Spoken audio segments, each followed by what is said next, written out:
হাই friend, এয়া ছাগলী মাংস বনাব লৈছোঁ আৰু মাংসখিনি ধুনীয়াকৈ ধুই মেলি লৈছোঁ। মই ইয়াতে 1 কিলো মাংস আছে আৰু সৰু সৰুকৈ পিঁয়াজ কাটি লৈ দি দিছোঁ অকণমান আৰু এয়া নিমখ হালধি দি দিলোঁ। দি পেলাই পিচি লোৱা মছলাখিনি দিম। ইয়াতে আছে জিৰা, ধনিয়া, আদা, নহৰু, পিঁয়াজ, টমেটো এনেকৈ পিচি লৈছোঁ ধুনীয়াকৈ। লৈ এতিয়া মাংসত দিলোঁ।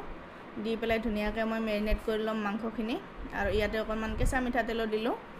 দি পেলাই ধুনীয়াকৈ সানি লৈ এনেকৈ বনাম মাংসখিনি। এনেকৈ বনালে ভাল হয় একচুৱেলি মাংস।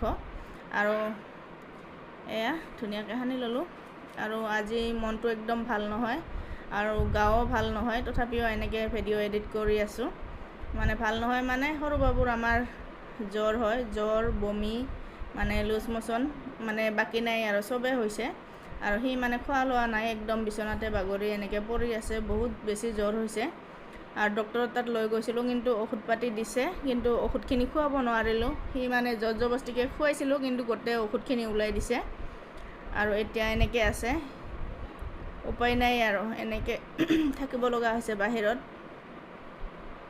এয়া মই পিঁয়াজখিনি ধুনীয়াকৈ ভাজি ল'লোঁ। ইয়াতে অকণমান গোটা গৰম মছলা দি দিলোঁ।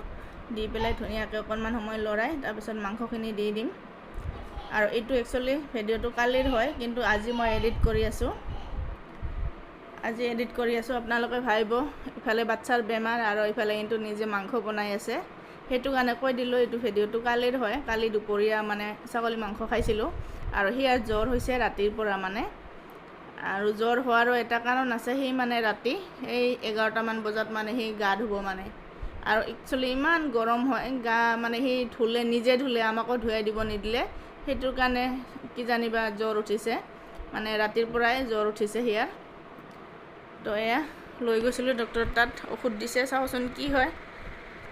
আৰু বাচ্ছাৰ বেমাৰ হ'লে একদম ভাল নালাগে। সেইটো কাৰণে মানে সিয়াৰ লগত লাগি থাকি থাকি মোৰো মানে গাটো ভাল লগা নাই। সি নাখালে টেনশ্যন হয়, আমিহে খাওঁ, কিন্তু বাচ্ছাই নাখালে কেনেকুৱা লাগে। তো সেইটো কাৰণে মনো ভাল লগা নাই, গাও ভাল লগা নাই, এনেকৈ আছোঁ আৰু। ইয়াৰ দেউতাকে ডিউটি গৈছে, মই এনেকৈ সিয়াক লৈ আছোঁ আৰু ডাঙৰ বাবু কিতাপ পঢ়ি আছে। তো এয়া আমাৰ মাংস প্ৰায় ভাজা হৈ গৈছে ধুনীয়াকৈ, চাইডে চাইডে ধুনীয়াকৈ তেল ওলাই গৈছে। আৰু ছাগলী মাংস এনেকৈ ভালকৈ ভাজি ল'ব লাগিব, একদম ঢাকি ঢাকি সিজাব লাগিব। এতিয়া মই আৰু অলপ সময় ঢাকি দিম, 2-3 মিনিটৰ কাৰণে। আৰু ঢাকাৰ পিছত এয়া চাওকচোন, মানে তেলৰে জোল নিচিনা হৈ গৈছে, একদম ইমান তেল ওলাইছে মাংসৰ পৰা। আৰু এনেকুৱা মাংস খাই বহুত টেষ্টি লাগে একচুৱেলি। আৰু এতিয়া মাংসখিনি মই আৰু এনেকৈ ঢাকি নিদিয়াকৈ এনেকৈ অলপ সময় ভাজি ল'ম, একদম ড্ৰাই নিচিনাকৈ, শুকানকৈ।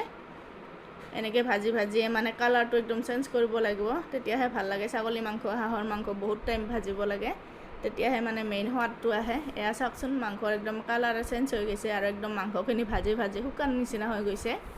তো এতিয়া ধুনীয়াকৈ মাংসখিনি সিজি গৈছে আমাৰ। আৰু এতিয়া অকণমান সময় লৰাই দি মই ইয়াতে পানী দি দিম। আৰু মাংসত দিয়াৰ কাৰণে মই গৰম পানী কৰি লৈছোঁ। এয়া গৰম পানী দি দিলোঁ, অকণমান গ্ৰেভি টাইপৰ। আৰু ছাগলী মাংস কিন্তু পাতল জোল খাই ভাল লাগে, কিন্তু ইমানো পাতল কৰা নাই, মানে এনেই অলপ গ্ৰেভি টাইপৰ কৰিছোঁ। এতিয়া এইখিনি পানী দিছোঁ, যেতিয়া উতলিব আৰু পানীখিনি শুকাই যাব। তো এয়া এতিয়া মই আৰু অলপ সময় ঢাকি দিম, 3-4 মিনিটৰ কাৰণে, ভালকৈ উতলিবৰ কাৰণে। এয়া আমাৰ মাংস উতল আহিছে ধুনীয়াকৈ। ইয়াতে মই অকণমান মিট মছলা দিছোঁ, দি পেলাই এতিয়া লৰাই দিম। লৰাই দি তাৰপিছত আমাৰ মটন কাৰী ৰেডি হৈ গ'ল। আৰু চাওকচোন কালাৰটো ইমান ধুনীয়া হৈছে, আৰু খাবলৈও যে সঁচাকৈ ইমান টেষ্টি হৈছিল মাংসখিনি, ছাগলী মাংস।